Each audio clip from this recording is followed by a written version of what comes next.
Brent Venables unveils some injury updates, showing a little bit of respect to Jackson Arnold and the Auburn Tigers. Should he be throwing that much love to an opponent? We'll discuss coming up next here on Locked On Sooners.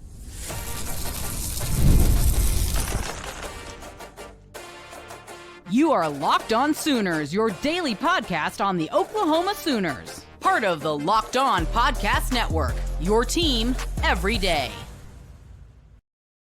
What's up, Sooner Nation? Welcome to Locked On Sooners, and thank you for making Locked On Sooners your first listen every single day. Shout out to all the everydayers out there. Tune in and subscribe to the show wherever you get your podcasts. We're part of the Locked On Podcast Network, your team every day. Today's episode is brought to you by FanDuel. Right now, new customers can bet just $5, and if your bet wins, you'll get $300 in bonus bets to use across the app. Download the app today over at FanDuel.com. He's Jay Smith of Unfair Sports. I'm John Williams of Sooners Wire and USA Today Sports. On today's show, we're going to get into the debate. Should we or should we not be booing Jackson Arnold upon his return to Norman on Saturday? We'll also discuss some depth chart surprises in the second segment, but we're going to talk more about the Brent Venables, Ben Arbuckle press conference and big takeaways from that. Did a little bit of a live reaction show immediately after the press conferences on Tuesday. Jay, let's break it down a little bit more. What stood out to you the most from what Arbuckle or Venables had to say on Tuesday? One, I was a little disturbed that they decided to give so much respect to the other team. Like, come on, let's throw some shade. Let's get some fighting. Let's get some sparring going on. No, kidding. I don't expect either coach, Hugh Freeze, nor Brent Venables, or even Ben Arbuckle to take shots or whatnot. That they were going to show some love to Jackson Arnold. They have to. Ben Arbuckle mentioned that he had a conversation with him kind of once, and he was very respectful young man, and he did all the stuff that typically old people say. Like, Ben, you're barely 30, dog. Like, what are we doing here? You don't have to give me all these old people cliches in your statements, but no, I think the biggest thing and the biggest announcement we got out of both, to me, one was Ben talking about Zion Kearney, as well as Giovanni Gibson. I did like the fact that he talked about he stayed ready, so you don't have to get ready. That made me feel good about a lot of that circumstance. Right, exactly. That's exactly what it was. And then Venables telling us that Okoye, even though he traveled to Temple, he didn't suit up. He's ready to play in this game, especially since R. Mason Thomas will be serving said suspension. Oh, yeah. That he said that PJ Abaware is like 270 now. Jeez. And called him the poster child for development. Yep. And that should have everybody excited, right? Because we've seen developmental processes take place with several guys on this defense, Grayson Halton being one of them, Kobe McKenzie's another, Robert Spears-Jennings, guys that kind of had to bide their time a little bit before they became a full-fledged starter. It's been a couple years for PJ in this system. He's in his third year now. Now's the time to break out, and he's got a big opportunity in front of him with R. Mason Thomas sitting out the first half. Looks like Adepoju Adebaware is going to get the start at one of those defensive end spots opposite of Marvin Jones Jr. Now's an opportunity for him to really shine. It is. And we got the depth chart. We'll talk about that, of course, in the next segment, because there were some other things that really was glaring or whatnot. Yeah, but the Troy Everett injury, dude. That's exactly what I was going to say, man. That saddens me that he has another knee injury. And unfortunate thing is it's the opposite knee that he had reconstructed already. And so that kind of puts your quote unquote career right there at the end. I feel so bad for him because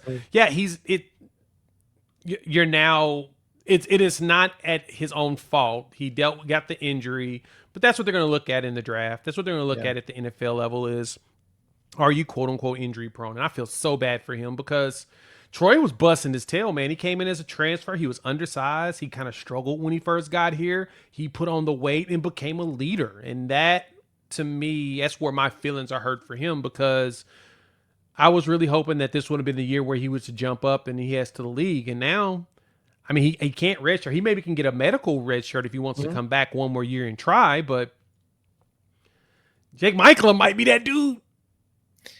Yeah, I mean, Jake Michael has got this year. He's got next year with the eligibility as well. But the biggest question is now, what do you do at center? Does this fast track the Owen Hollenbeck development? Do you have to really lean into making sure that he's ready to roll if you need him in crunch time, if you need him in a key situation? Or are you looking at, it looked like Fabechi Wiwu got some snaps at center at the end of the Temple game. Is that your backup plan for now until you feel like Hollenbeck is more ready?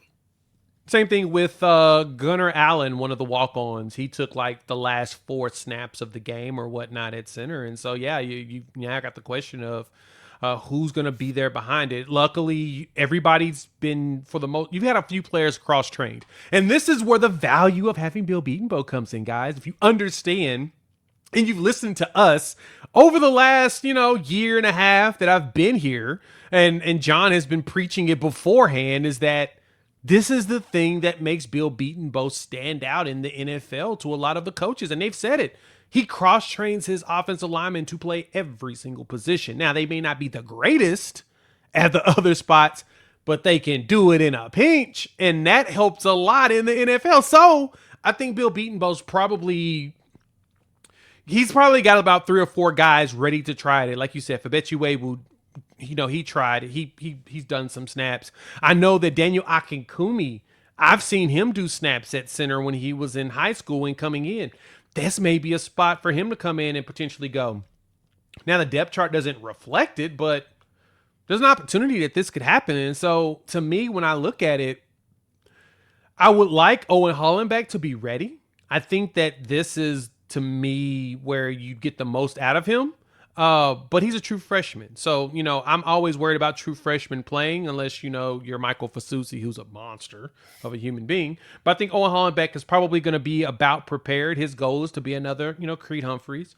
But I think Gunnar Allen could probably still do it too. I mean, he's 6'1", 295. And so he's just about this, not too far off. Well, he's shorter than Jay Michael by a bit, but he's thicker. So that's going to help him to be able to handle the center spot where your job is to get rid of the ball and boom, be right there. So there's going to be so many options, John, that's going to be rolling through people's heads to really talk through. But we'll really dig into that on the depth chart. Let me ask you this, though. What was something else?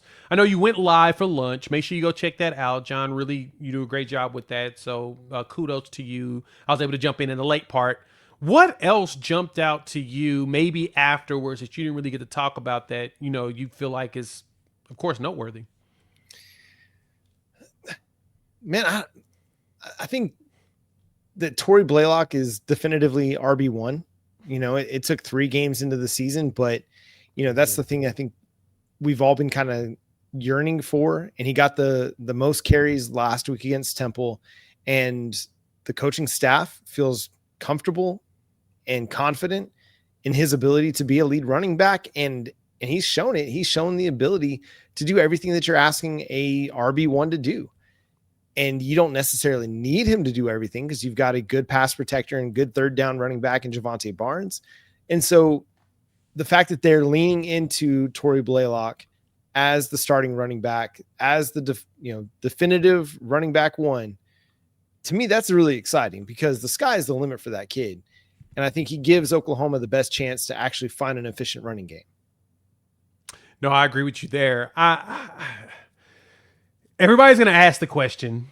I know y'all going to ask it. We may as well go ahead. We don't know what the Jaden Ivey experiment's going to be yet. We don't know. It may be, it is in his head. Could be some yips. Could be still some injury. Yep. I think he has the yips.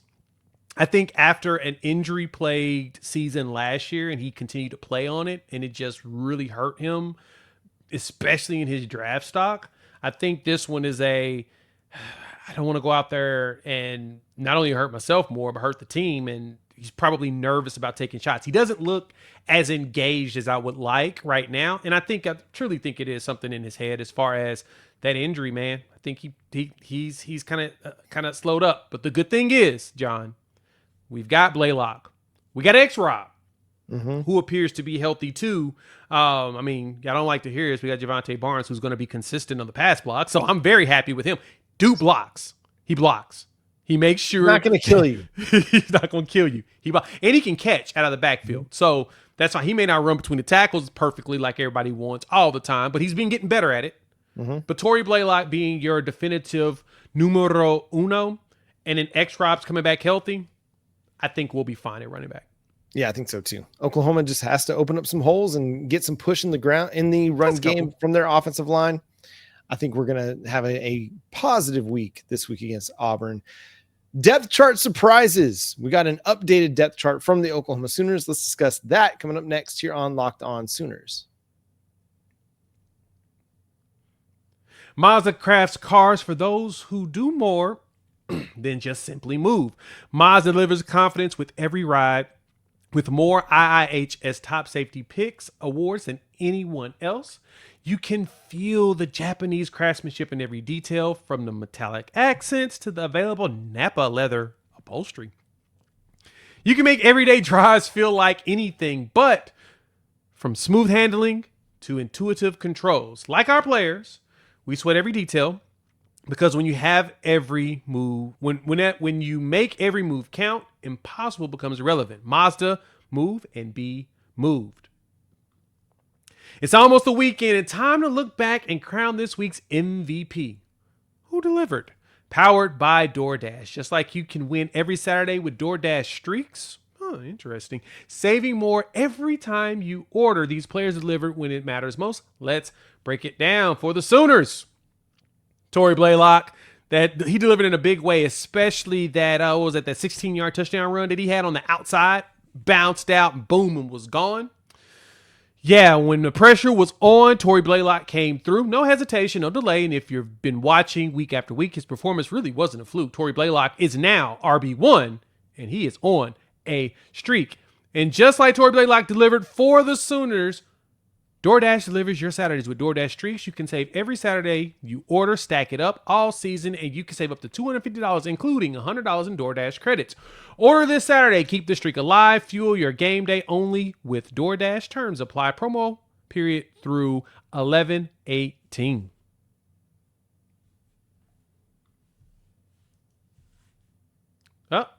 Once again, thanks for making Locked On Sooners your first listen every single day. Shout out to all the everydayers out there. Tune in and subscribe to the show wherever you get your podcasts. We're part of the Locked On Podcast Network, your team every day. Updated depth chart. Jay, what stood out to you the most? So we've got, of course, Odd is on there. He's an or at the third back with Xavier Robinson. So that means they're going to try to get him more integrated. We just got to get more engaged and get him going. Yeah.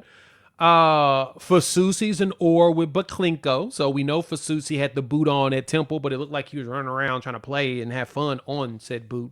Bro, slow it down. We don't need you to, if you're actually trying to preserve your body, we don't want you to do something to hurt your body. Slow that down. But truth be told, though, the one biggest one, Keontez Lewis is listed as the starting wide receiver with no or.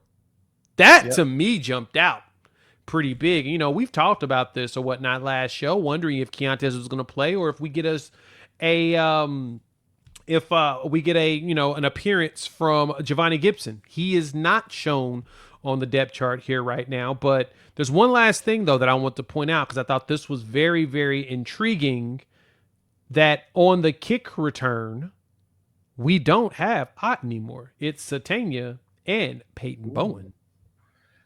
Totally missed that, but that, to me, that's interesting. I want a dynamic playmaker back there. Jade Knott should be that guy. Like you said, there's just something not quite right about him right now. And so give me somebody that's going to be a little bit more assertive, a little bit more aggressive, has some comfortability back there returning kicks. I don't need any more bobbled kick returns. I don't need Oklahoma starting inside the 10 because we have a guy back there bobbling kicks. Just can't have it. So Isaiah Satania gives you an opportunity to get some plus performances out of the kick return game. More often than not, he's going to fair catch it, or it's going to be a touchback going out the back of the end zone. But there are going to be opportunities here and there for him to make something happen. Get the ball in my dude's hands as many times as you can. Please do that. On Luke Baklenko, the guy's played well. You know, he's kind of flown under the radar since coming over. To me, he was a nice veteran addition. Reminds you a little bit of the, McCade Matire edition. Somebody that, okay, you're not sure exactly what you're going to get, but you're probably going to get solid play. And so far, he's been that for Oklahoma. Now it's just a matter of, will he be able to hold up when called upon against SEC competition. I mean, he's been one of your better tackles this season. Obviously, Michael Fasusi is the name you want out there because against Michigan, he was everything that you expected a 5-star to be. He was as advertised. Going back and watching some of that, his pass sets were fantastic. Yeah. He's going to get better in the run game, but as a pass protector, he's already really, really good. So if Fasusi is ready and healthy to play, he's obviously going to be the guy getting most of the reps, but Buklenko hasn't been bad either. He's been solid. So that's a good place to be. I thought it was interesting that, like you mentioned, Keontez Lewis was listed as a starter, not with a co-starter next to him, but Ivan Carrion is the next guy up. If Keontez can't go, which I don't expect him to go this week, simply because of the significance of the hit and the concussion and how long he was on the ground, I don't expect him to play this week. But Ivan Carrion is somebody that they've been very happy with and very pleased with his performances through fall camp. They called him one of the most consistent wide receivers that they had. We saw highlights out of fall camp of him making some pretty impressive grabs in contested catch situations. You need to have a guy like that that's going to be able to go up and get the football. The size is already pretty impressive. Now it's just a matter of getting him out there in live competition against a really, I'm not going to say a really good secondary, but against a good defense. Yeah. And letting him go make some plays. He's not going to be a dude that creates a ton of separation. You're going to have to throw it to him in contested catch situations, but he's really good on that vert wide receiver route tree where he can run those comebacks. He can run, the fade, the go, win that way. And I think he provides something for John Mateer.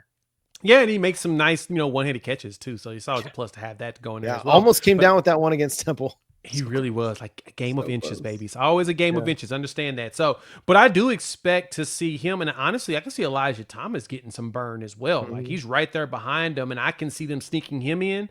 I can see them sneaking Zion Kearney in to get not only some X run, but also in the slot. Think about it this way. You put Zion Kearney out there and you move either Burks or Satania to the outside.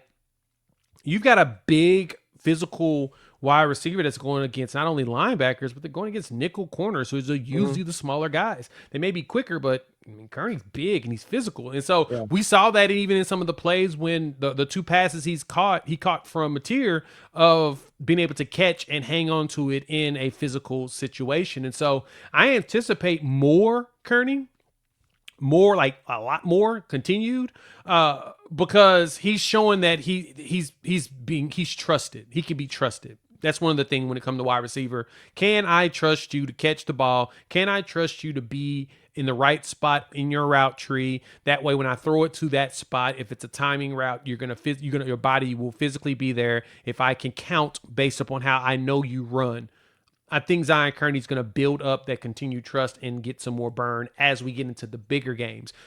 When Giovanni Gibson gets here, though, that's when we're really going to be able to see some fun, because then you'll have a whole bunch of big dudes that you can play. But in this game, I think this may actually be either the Burks or Satania game, because it's been good seeing both of them show out in separate games. I think one of those two are going to as well. But defense, though, John, this defensive depth chart is fascinating. Yeah, there is a really substantial. There is 1, 2, 3, 4, 5, 6, 7, 8, 9, 10, 11 oars. Literally every position. Yeah, what stood out to me is Kendal Dolby, KD15. He's not listed among the Cheetahs. He's strictly a cornerback. Yep. So, and he's listed as an oar with Gentry Williams. Kendall's working his way back from a variety of ailments that, he had during fall camp. Gentry Williams working his way back from a hamstring. Sounds like both guys are going to be available to play. Jacoby Johnson got back into the lineup. He'll rotate with Cortland Guillory, but you got to like where cornerback is headed. The trajectory on that is really, really nice, and they're getting healthy at the right time. So that's encouraging and exciting. Yeah, Boganowski's sitting here as the starter in the oar with Robert Spears Jennings too. That's fascinating. I think that's alphabetical. That's my theory. Your theory is alphabetical, but Dolby is before Williams. Right. D before W, Jay. But Williams is on top of Dolby. Okay, well. Right. I'm in the exact same boat. I don't know. You may be right on it, because Cortland over Jacoby, Peyton over, Hardy over Omarion. I don't know. No, maybe it doesn't work because Heineke comes Dominic before Lewis, Williams comes before Stone, Jackson before Jackson. Okay. And Halton. Yeah, it's a lot of Maybe Michael Boganowski's overtaking our guy RSJ. I mean, that is surprising to me. I'm a bit surprised by that if that's the case, but Michael Boganowski's played well when he's gotten on the field, and he's playing with authority out there. Oh, he's authority. Now, this is the other one too that jumped out to me as well. Not only, of course, a linebacker space is set up with oars, and that's the expectation. You expected that to have all those oars because we're playing a lot of linebackers. And they're all playing well. Exactly. But at the Cheetah, as you mentioned, before the first set of depth charts we've seen, there was no oar on the Cheetah. There is an oar now with Kendal Daniels and Reggie Powers, which this is what this tells me. This is my theory. We're going to see Kendal play more will in this game and Reggie play more Cheetah. And you unleash the opportunity to go really hit somebody. Because right now, the oar for Will is Kip, Owen, and Kendal. So it's all three. And Kendal Daniels has basically played just about every snap this season. He's been on the field a lot. And that honestly surprised the heck out of me. Yeah. So, because he's picked up everything so much, 93 snaps, which is 5th on the team, I'm sensing that the trust with Brent Venables in him is that they're going to want to play him in different spots and really confuse Jackson Arnold because he's never seen Kendal Daniels before. Yeah, and I think they want to probably get bigger because they know Auburn's going to want to try to establish the ground game. Yep. And so they're going to throw out some 4-3 looks where it's, Kobe, Kip, Kendal Daniels as the trio of linebackers. And you're probably looking at Kobe as playing that Sam linebacker situation that we don't see much in modern football because you're running it a lot of nickel. You're running 4 down linemen and 2 linebackers, and you have a nickel backer out there generally. But I think they're going to want to play big and try to just use 7 in the box and see if their defensive backfield, their 2 corners and safeties, can hold up against Eric Singleton and Cam Coleman without having to drop more guys into coverage to win that way. I think they want to make sure that they are not getting run on by Jackson Arnold, by the Auburn rushing attack. They want to make sure that they keep all that in front of them and then get to 2nd and 3rd and longs and then get after the passer. Exactly. No runs allowed. We've got to stop all of that. Yeah. No runs. We're going to get them some constipation medicine. Coming up, should Oklahoma... I'm sorry, I'm tired, guys. That's hilarious. Should Oklahoma fans boo Jackson Arnold? What should the environment be like this Saturday afternoon in Gaylord Family Oklahoma Memorial Stadium? We'll discuss coming up next here on Locked On Sooners.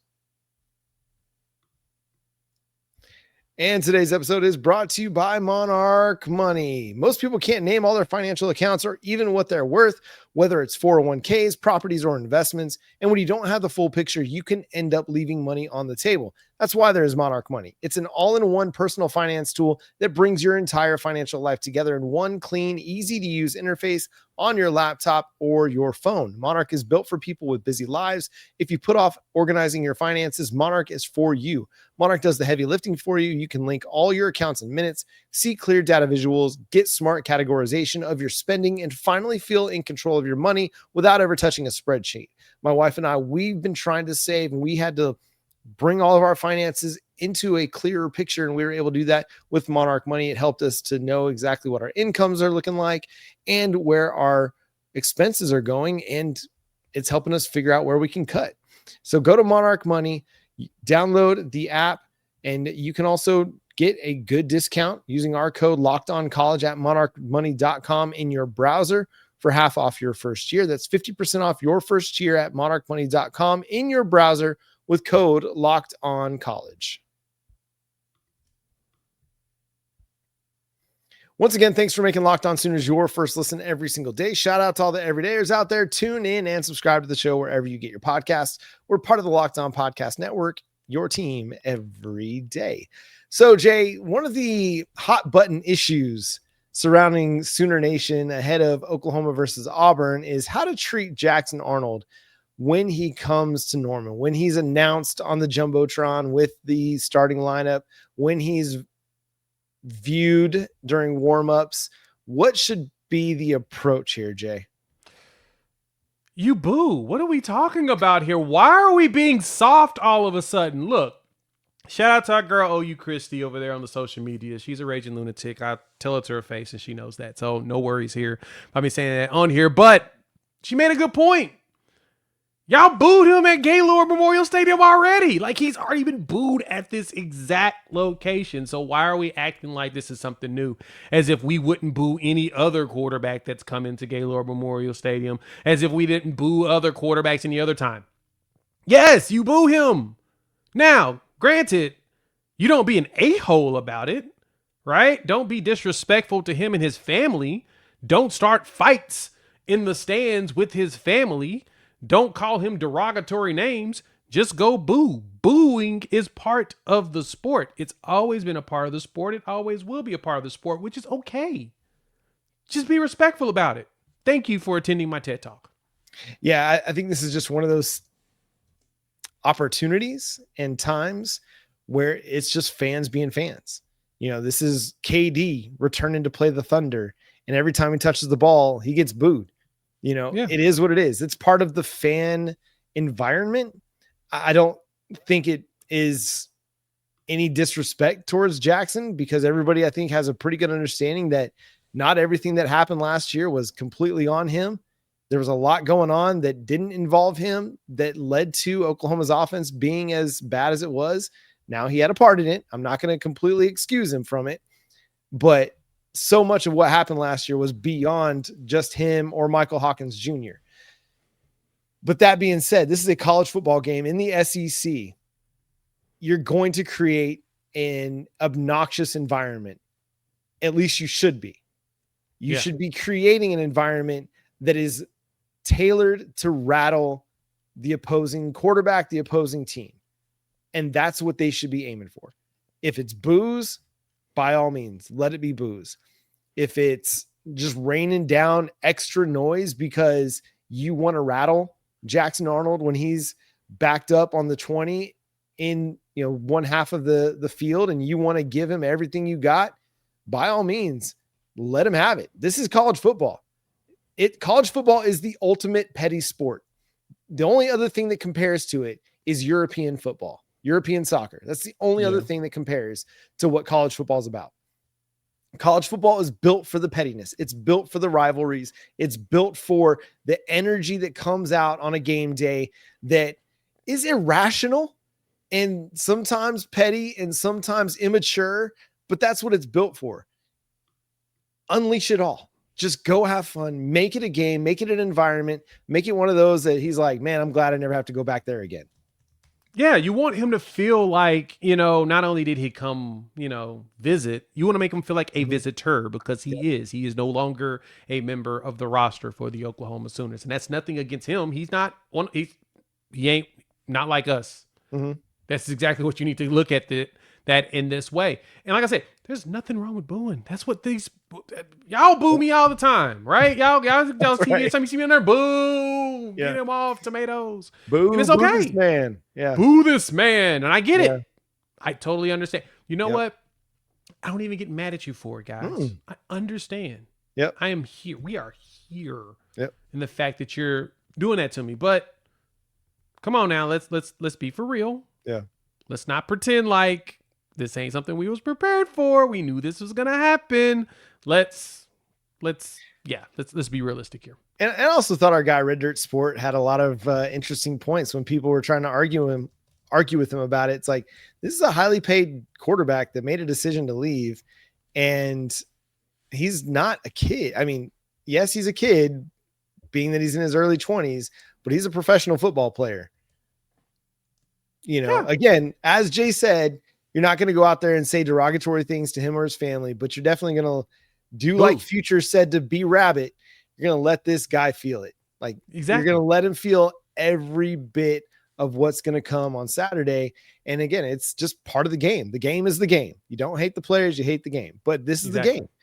Jackson Arnold's going to get a lot. If game day was in Norman for this, the signs would be epic. You know, Oklahoma fans would bring it. The student section, I know, is going to bring it because they just, again, petty like that. You're SEC petty. You've got to bring it every time you get an opportunity to. This is the unique world that we live in now in college football, in that you could have a guy start for you one year and then playing against you the next year. It's unique in this situation because it's SEC, but sorry, I was not trying to start a chance there, but this is going to be what happens. And when your quarterback leaves your team to go to a team that you're going to have to play against, kind of all bets are off a little bit. It really is. He knows what he did. He knew what the schedule was going to be. He knew Oklahoma was going to play Auburn this year. So he knows what he did. He made the decision to go to a team that we're going to play against. And hey, he could have gone to the Big 12. He could have gone. He could have went to Mississippi, Mississippi State. Yep. He could have went over there to Jeff Lebby and never seen us easily. Right up the street. I mean, Brennan Thompson's having a great time over there. He could have followed him over there. We wouldn't even see him this year unless we met in the SEC championship game. Totally could have done that as well, but he decided that Auburn was his home, and here we go. And while he might be trying to say he is not thinking about Oklahoma at all, you know he's thinking about Oklahoma. You know that he's wanting to come in and he's wanting to make a statement. He's wanting to beat Oklahoma and show that I was not the problem. And it's right. He's wanting to show that. And so why should we let him off the hook? And just out of like sportsmanship. Sportsmanship is for after the game. Sportsmanship is for before the game even. Sportsmanship is for all that. But if you feel so strongly about not booing him, make sure you give him a rousing applause when they introduce him. Yeah. And then that's it. That's it. Yep. Let everybody else do what they like to do best. From then on, make a lot of noise. As much noise as you possibly can. That throat should be sore by the end of it. You should not have a voice on Sunday. You can mouth the words at church on Sunday morning. You don't need to have to sing. The Lord knows your heart. Just go out, let it all out on Saturday afternoon. Make life difficult for that Auburn offense. Don't let Hugh Freeze off the hook by being respectful to Jackson Arnold. No, let him feel it. Let him know this is Oklahoma football. And that's going to do it for today's episode of Locked On Sooners. Thanks so much for tuning in, being a part of the show. Subscribe to the show wherever you get your podcasts. We're free and available on all podcast platforms and on YouTube. You can hit that subscribe button, hit that notification bell to let you know when new episodes drop. Follow Jay at Unfair Sports. Go check out his channel Unfair Sports over on YouTube. You can follow me at John 9 Williams and read my work covering the Sooners over at SoonersWire.com. The show is at Locked On Sooners on all of your favorite social media platforms. But until next time, he's Jay Smith. I'm John Williams. We'll talk to you then. Boomer! Sooner.